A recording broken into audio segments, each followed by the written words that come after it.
O ito mga kababayan, puntahan natin ito, yung patungkol dun sa nag-viral na video ni Kong Luistro doon sa mga sinasabi niyong naglalaway.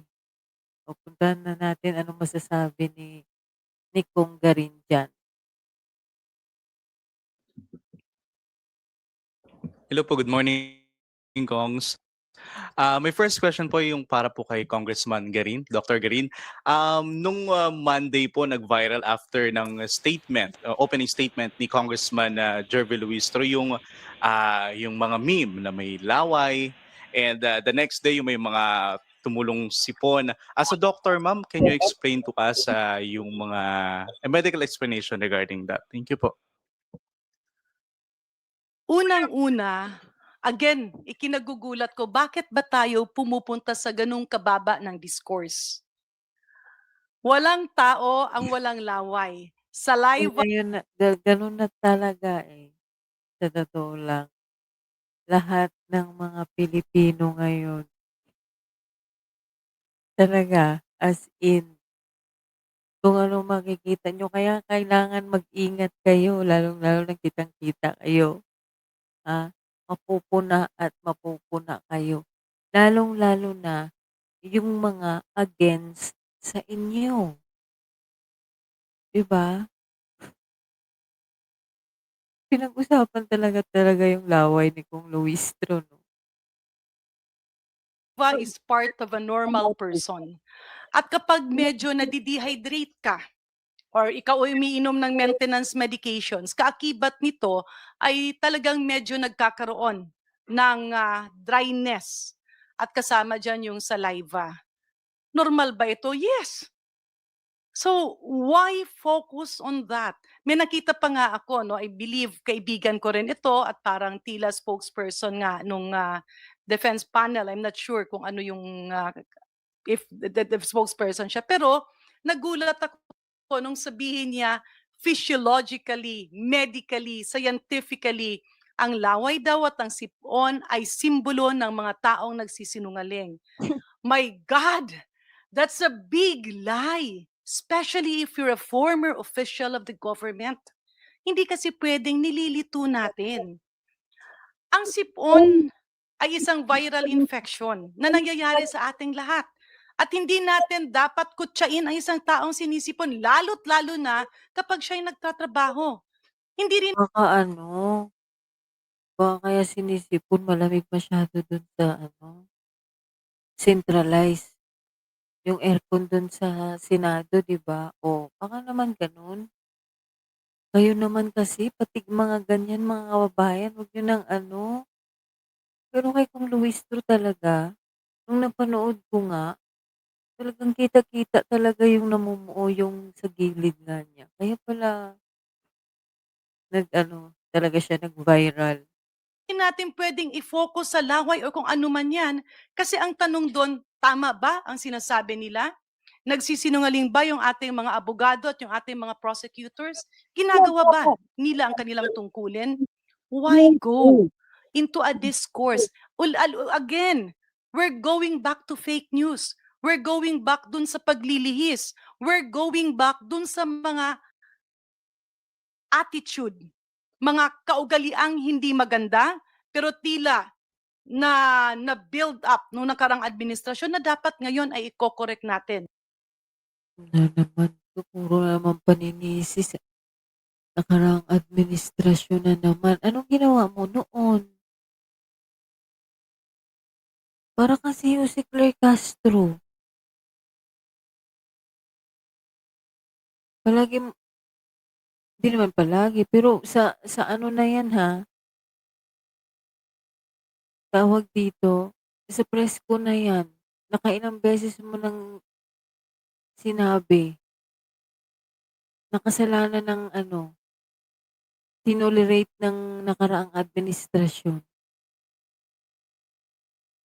Eh, wala ka naman ngang ginawa, eh, 'di mo naman kinontra, meron kang posisyon.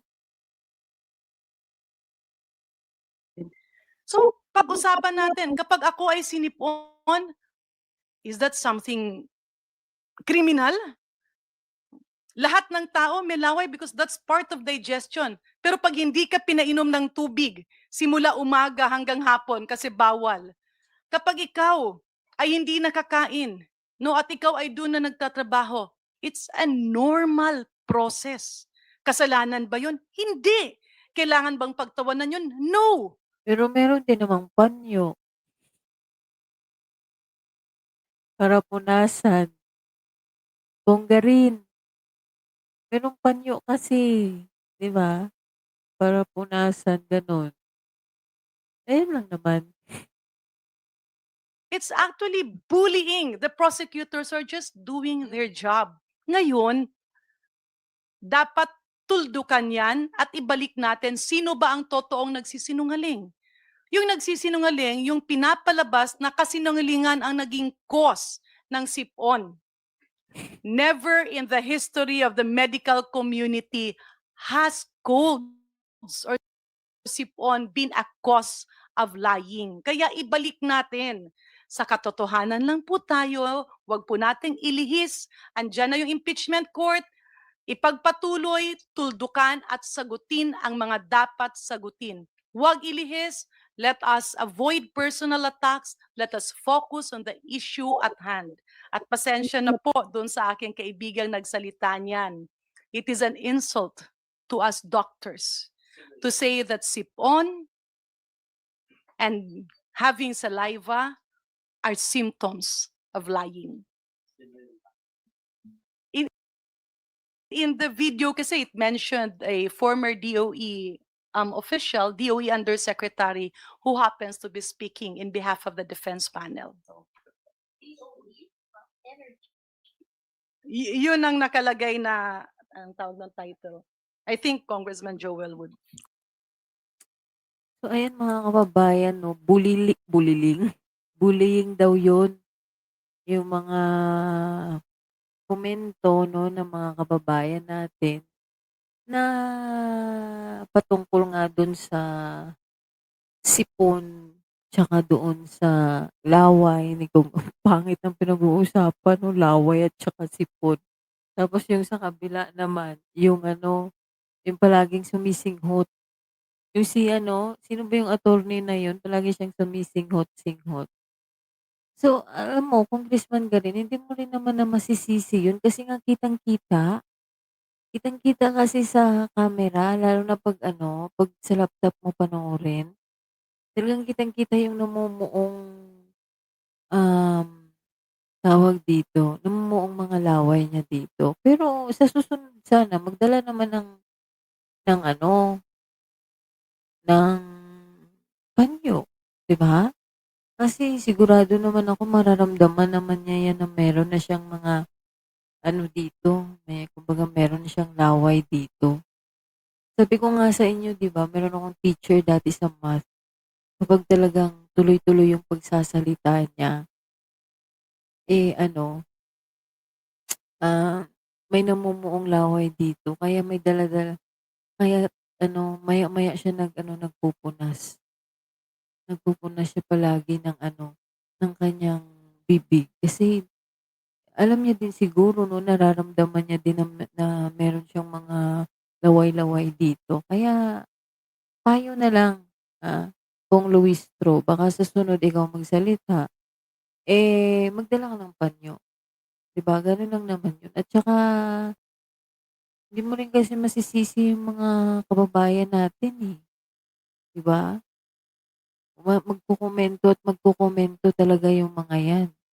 Kaya kailangan prepare din kayo, gano'n lang 'yun. Pero yung sinabi, kung sino man yung nagsabi na dahil daw sa nagsisinungaling kaya sumisipon at saka, tawag dito, um, naglalaway, dala ng ano pagsisinungaling, eh, ikaw yung nakakaalam at sinabi naman na hindi konektado 'yun.